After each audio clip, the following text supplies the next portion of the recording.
chita sur évolution temps pour voir que pour dire la Bible son livre mais ça que dans la Bible ça que dit là-dedans yo pas gagné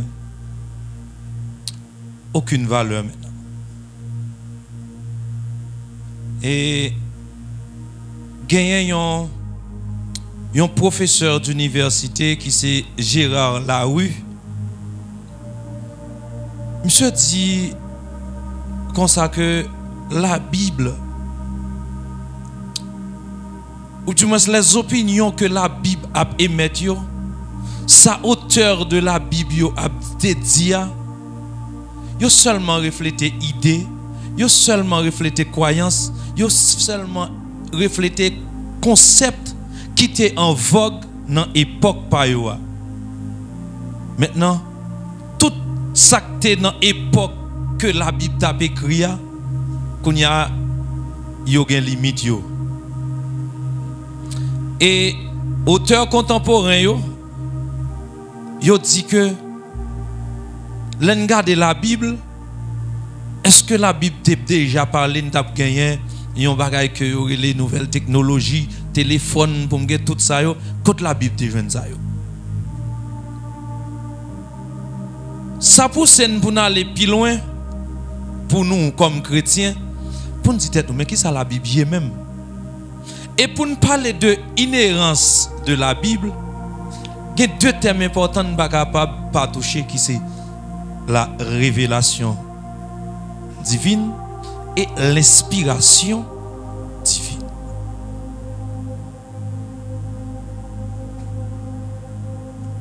De par sa définition que Joël Laloy l'ibay de la Bible, Joël Laloy dit que la Bible est un ensemble de textes de styles variés, de genres littéraires divers, rédigés par différents auteurs, mais qui trouvent leur source ultime en Dieu lui-même. Fin de citation.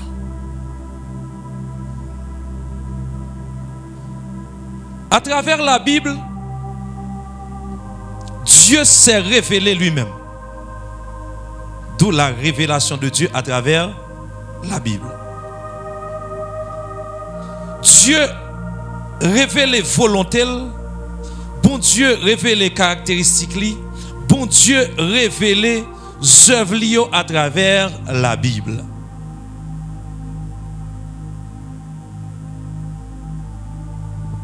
Si nous devons parler de révélation de Dieu, nous devons comprendre que dans la révélation de Dieu, Dieu fait lui-même paraître même, montrer à l'humanité. C'est ça la révélation de Dieu. Et la question qu'il faut se poser, l'homme comme moi, comme vous, nous sommes des êtres finis, nous limités. Et comme des êtres finis et limités, nous pas capables, et nous pas jamais capables, d'arriver dans la hauteur de un Dieu qui est infini. Parce que nous avons une limite. Et puisque nous limitons, Dieu voulait nous connaître. Dieu voulait nous connaître bagaille de lui. Dieu voulait nous connaître caractéristiques liées. Dieu voulait nous connaître œuvres liées. Dieu voulait nous connaître volonté. Il choisit révéler à nous. En d'autres termes, capable de dire que en dehors de la révélation de Dieu, pas de personne qui t'a raconté mon Dieu. En dehors de sa révélation. Et c'est ça qui fait que moi dire que parler de l'inhérence de la Bible sans la révélation de Dieu, il y a vraiment difficile. En partant, révélation. La révélation. Bon, tout le monde dit que me font révélation. Révélation que nous a parlé par révélation que l'on dormi ou bien ça nous compare avec songe, nous confond tout avec rêve. La révélation de Dieu à l'homme, la révélation de Dieu à l'humanité, c'est le dévoilement, Et ça vient du grec apocalypsis qui signifie dévoilement. Dieu révélé, Dieu dévoilé. Ça qui était caché, Dieu mettait le dehors pour nous. Les vérités concernant Dieu, c'est nous relais la révélation de Dieu. Et dans sa grâce, Dieu a voulu nous faire connaître sa volonté. Et Dieu a voulu nous faire connaître ses œuvres. Pourquoi? Pour notre salut. Les théologiens parlaient de deux types de révélations pour la Bible. On parle de révélation générale et la révélation spéciale. Pour la révélation générale de Dieu, donc c'est bon Dieu qui communiquait avec l'homme. Bon Dieu dévoilait lui-même avec l'homme à travers, premièrement, la nature ou bien la création, à travers l'histoire et à travers la conscience humaine.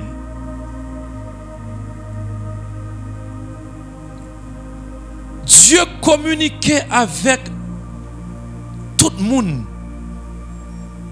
qui est sous la terre. Et c'est révélation générale qui dit que voici, il y a un Dieu qui existe. Et ce Dieu, mes caractéristiques pour Dieu ça.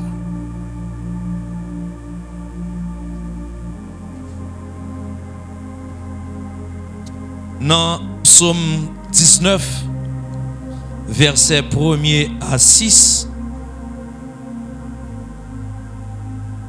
la Bible montre que la création, la nature, nous révèle Dieu de façon continue, jour et nuit, et sans la parole. De manière continuelle, Dieu a révélé nous. Matin, midi, soir, Dieu a révélé nous à travers la création.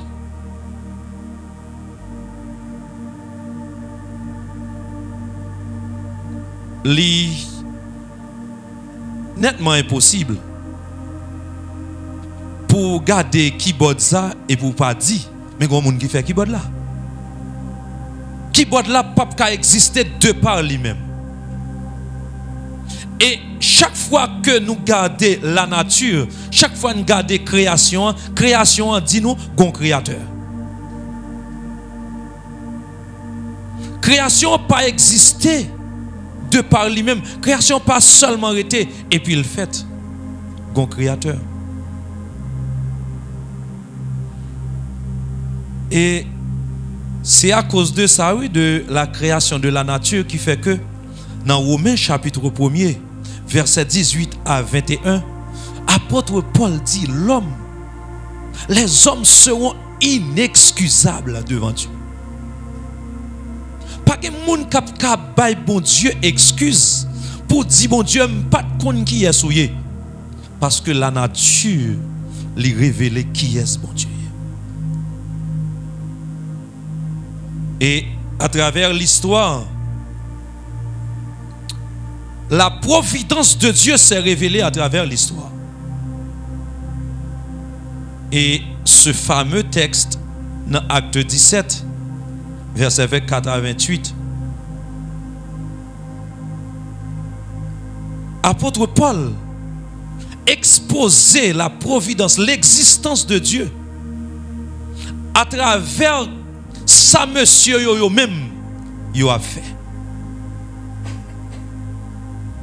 Monsieur, en parcourant la ville, moi remarqué qu'il y a plusieurs dieux. Mais d'un côté, moi qui gagne un Dieu, nous mettons en Dieu à un Dieu inconnu. Et c'est ce Dieu. Et c'est ce Dieu que nous avons honoré sans pas même connaître. Et c'est Dieu ça me vient parler nous. À travers l'histoire.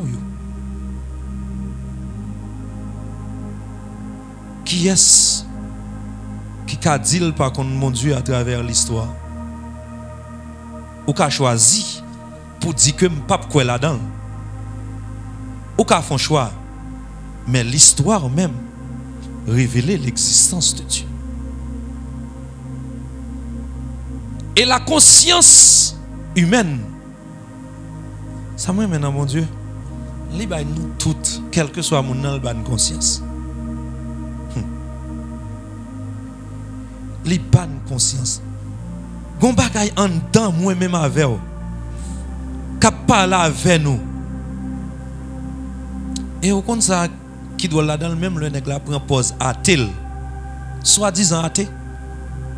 Mais en dedans gon bagay k'ap gouma avec lui dit pas quoi là-dedans.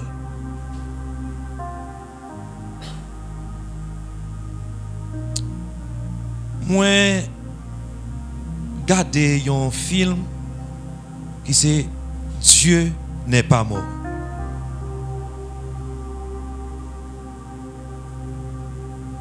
Dans le film, professeur Lavinil dit tout étudiant écrit dans feuille noire Dieu est mort. Et puis, il y a un seul qui dit moi-même ça ne pas écrit parce que en dame dit Dieu n'a pas mort. Et là que professeur là dit mais non bon, on a su que ou venir avec thèse qui compte thèse pas non dégagez ou pour venir camper et puis pour défendre thèse que Dieu n'est pas mort. Ou comme ça qui retenu attention, c'est lorsque monsieur a défendu thèse là. Et il y adresse directement à professeur là. À travers question la posée professeur là et puis professeur là dit m'raï bon Dieu là. Mais il dit professeur là, s'il pas existé, comment faire raïl? S'il pas existé il mourir, comment faire raïl? Comment faire raïl un bagage qui pas existé? Et professeur a obligé de rester. Et tout étudiant dans salle là levé, Dieu n'est pas mort. Conscience l'homme parlait avec elle. Elle dit que voilà le vrai Dieu. Et si vous rappelez dans Romains chapitre 2, verset 14 à 16, ou après que conscience l'homme dit ça. Dans Ecclésiaste chapitre 3, verset 11, ou après que à travers conscience l'homme, il connaît que bon Dieu qui existait. Donc ça c'est la révélation générale de Dieu. Donc la révélation générale de Dieu, c'est une révélation non verbale, mais cette révélation fait connaître Dieu comme créateur souverain de l'univers. Et deuxième type de révélation, c'est la révélation spéciale. Par la révélation spéciale, Dieu s'est révélé personnellement.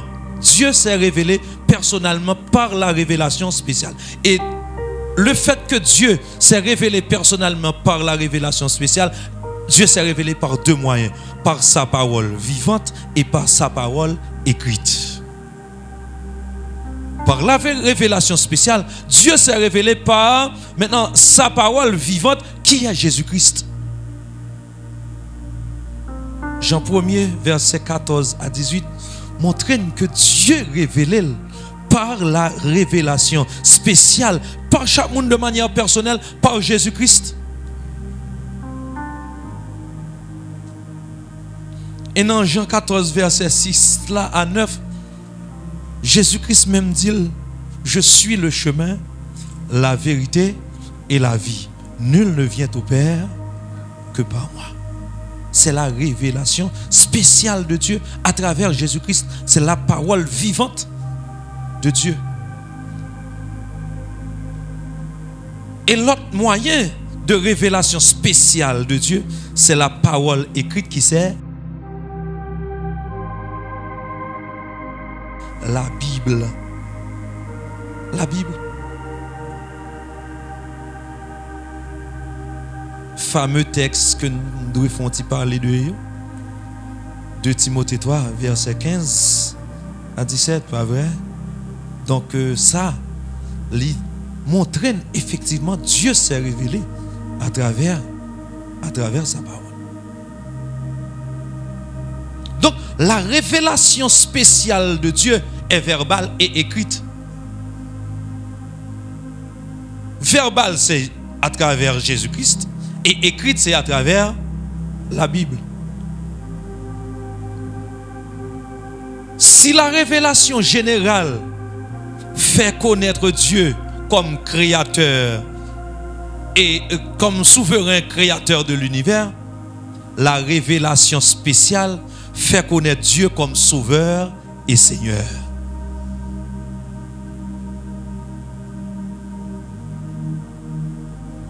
Et que ce soit pour la révélation générale, que ce soit pour la révélation spéciale, la figure centrale de la révélation de Dieu, c'est Jésus-Christ. La figure centrale de la révélation de Dieu, c'est Jésus-Christ. C'est en Jésus-Christ que la parole devient chair. Et le thème central et le but de la Bible, c'est Jésus-Christ.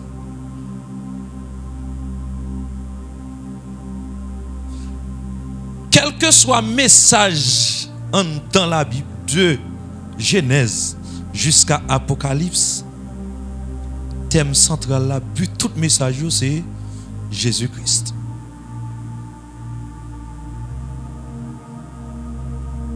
Et si nous apprenons dans Genèse chapitre 3, verset 15, déjà il parlait de proto-évangile. L'évangile commence à prêcher.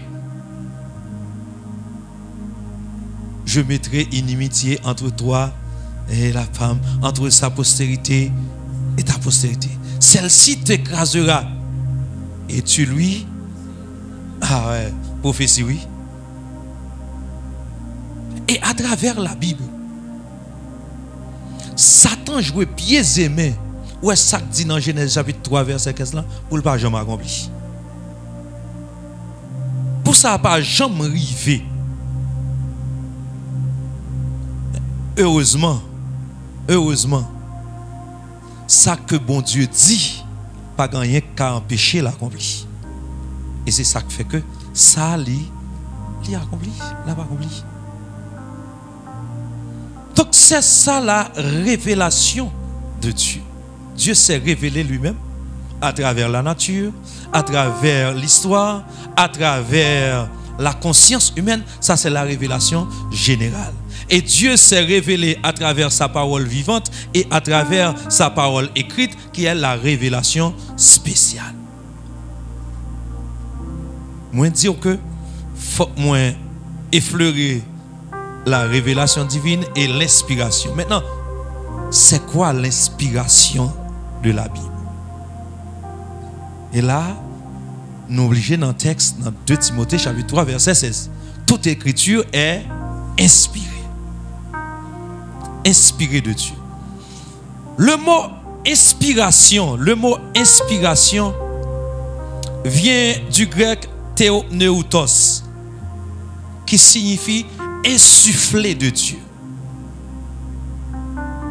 Inspiration vient du grec théopneutos, qui signifie insuffler de Dieu. En d'autres termes, l'inspiration, c'est l'influence surnaturelle de l'Esprit de Dieu sur l'esprit humain. L'inspiration, c'est l'influence surnaturelle de l'Esprit de Dieu sur l'esprit humain par lequel les prophètes, les apôtres, les écrivains sacrés ont été qualifiés pour publier la vérité divine sans mélange ni erreur. Sans mélange ni erreur. Ça, c'est ça l'inspiration. En d'autres termes, Dieu insufflait, ou du moins Dieu utilisait l'esprit humain pour permettre que nous gagnions ça qui c'est la Bible, qui est la parole de Dieu.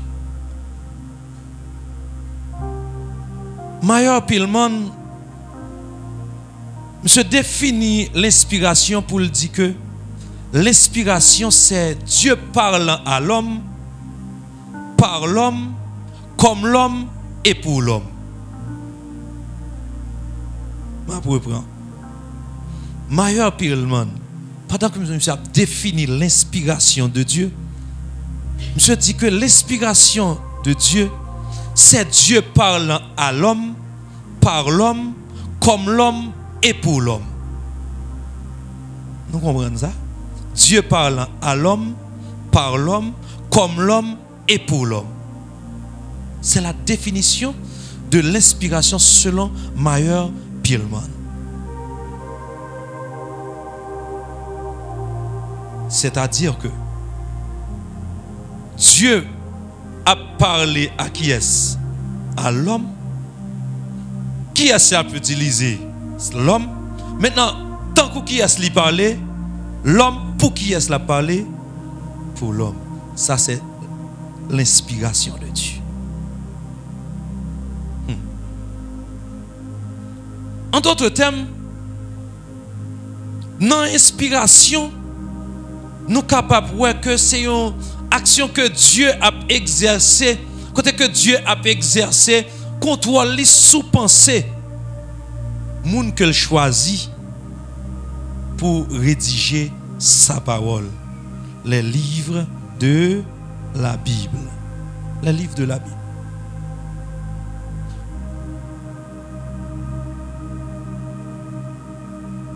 Je ne sais pas que vous confondez révélation avec inspiration. Vous entendez ça me dire? Je ne sais pas nous confondre révélation avec inspiration. Révélation distincte de inspiration. Deux bagages différents.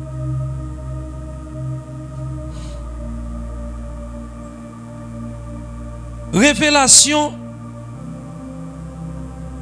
ça concerne la communication du message de Dieu à l'homme. La révélation, c'est la communication du message de Dieu à l'homme. C'est ça la révélation. Alors que l'inspiration, ça parle de la rédaction du texte par l'auteur sous l'influence de Dieu. La révélation concerne la communication du message de Dieu à l'homme, alors que l'inspiration parle de la rédaction du texte par l'auteur sous l'influence de Dieu. Révélation, c'est la communication du message de Dieu à l'homme, alors que l'inspiration parle de la rédaction du texte. Et quand l'apôtre Paul dit que toute écriture est inspirée de Dieu, moi je voulais attirer attention et sous ça, sous toute écriture est inspirée de Dieu. En passant, il faut me dire que l'inspiration de Dieu ou bien l'inspiration divine lui concernait texte original. Bon Dieu béni. L'inspiration de Dieu concernait texte original. Pas traduction. J'espère que l'église là comprenne samedi. L'homme prend Bible ça qui dans même temps c'est une traduction, c'est une version, li pas texte original. OK? Donc l'inspiration de la Bible li concernait le texte original. Et si ce n'est pas le texte original là, ou pas t'apprendre que m'a pris une version et puis l'orgue une version pour là où est que son l'autre mot là-dedans, son l'autre bagage qui là-dedans. Maintenant version originale là, ça lié à c'est ça lié même, pas de changement là-dedans.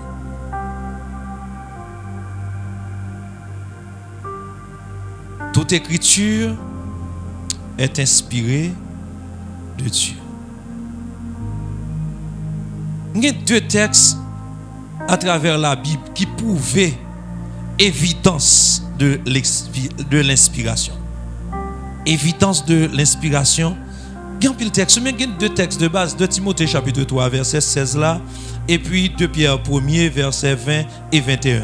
Deux textes, c'est deux textes qui maintenant deux textes de base qui prouvaient effectivement la doctrine de l'inspiration de la Bible. Premier amdou, c'est 2 Timothée 3, verset 16-17. Toute écriture est inspirée de Dieu. Bon, je vais dans deux thèmes. Toute écriture.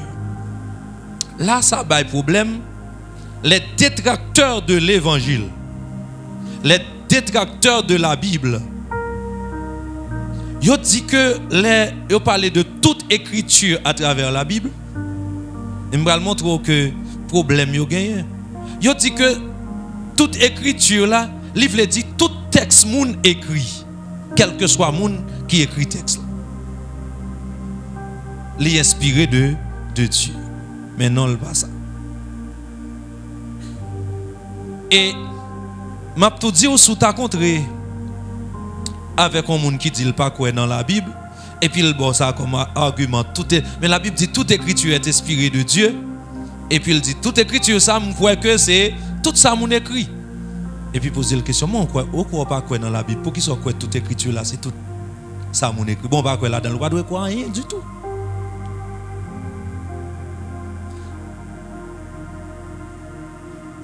Le terme écriture dans la Bible, c'est la traduction du mot grec graphé. Graphé. Et ce terme graphé, écriture, dans le Nouveau Testament, il paraît plus de 51 fois. Le terme écriture, le terme graphé. Et pendant tout côté que yo utilisé ce terme qui est graphère ou bien écriture, il désignait exclusivement les textes sacrés, c'est-à-dire que texte biblique, la Bible. Tout côté que thème ça qui c'est graphé ou bien écriture utilisé à travers la Bible, dans le Nouveau Testament surtout, il désignait maintenant les textes sacrés. Et toute écriture que l'apôtre Paul a parlé dans 2 Timothée 3, terme écriture là, si que nous t'avons regardé dans Luc chapitre 4 verset 21. Luc chapitre 4 verset 21. Donc, ce thème écriture, ça désignait l'Ancien Testament. Dans Luc chapitre 4, le verset 21. Luc chapitre 4, verset 21. Alors il se mit à leur dire, aujourd'hui, toute cette parole de l'écriture que vous venez d'entendre est accomplie. Toute cette parole de l'écriture. Lorsque Jésus déclarait ça, nous rappelons dans quelle circonstance? C'est lorsque Jésus finit lit, en rouleau, qui passage que le tabli? Ésaïe. Voilà. Et puis, l'ol fin l'île, il dit que aujourd'hui, cette parole de l'écriture, c'est-à-dire que l'Ancien Testament, plus particulièrement Ésaïe. L'écriture dans ce texte, c'est-à-dire que c'est bien l'Ancien Testament. Il y a beaucoup d'autres textes. Marc chapitre 12, verset 10. Marc chapitre 15, verset 28. Jean chapitre 7, verset 2. Jean chapitre 19, verset 36. Comme texte que m'a prouvé écriture qui désignait l'Ancien Testament.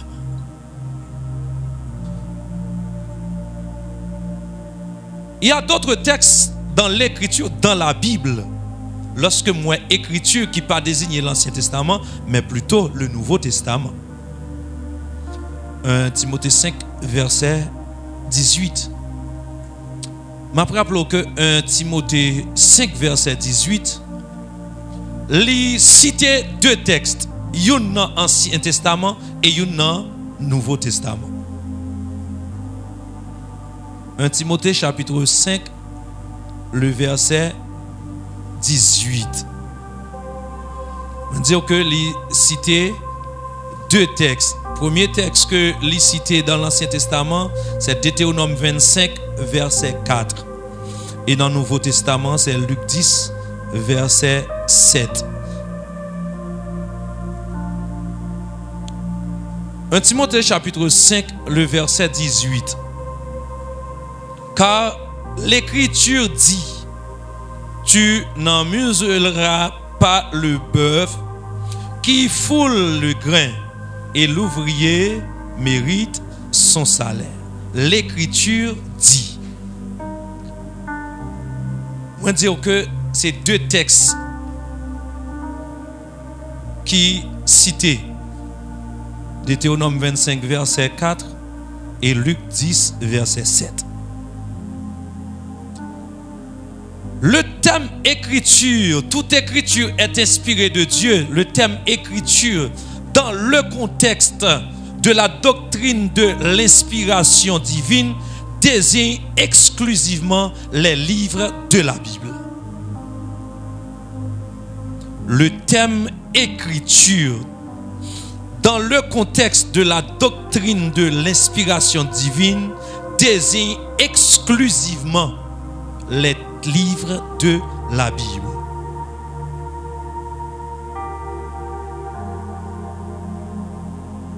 Inspiré de Dieu. Le thème grec là, c'est théopneustos, c'est pas vrai? Signifie insuffler. Et là dans le théos, et puis pneu, théos c'est Dieu, pneu c'est souffler. Il dit que c'est Dieu qui souffle. Bon, c'est vrai que c'est inspiration de Dieu. C'est vrai que la Bible, c'est l'inspiration de Dieu. Mais maintenant, des théologiens, ils disent, mais quel mode d'inspiration que Dieu utilisait? Qui ça, comment bon Dieu utilisait les paroles ou bien moun que l'a utilisé pour que les transmettent message. Et là, grand pile théologiens qui baillent point de vue et sous ça, et les théologiens et surtout de la déclaration de Chicago, devant l'inspiration divine de la Bible, n'a dit que monsieur au fond aveu. Monsieur dit comme théologien, le mode d'inspiration divine reste pour nous un mystère. Comment bon Dieu fait pour que les souffler dans le monde pour écrire jusqu'à présent s'arrêter un mystère. Mais les analyser comme théologien, je dis que nous sentons que il y a deux façons que Dieu utilisait pour que lui inspire moun pour yo écrire. Et il dit que nous avons élaboré deux théories d'inspiration divine.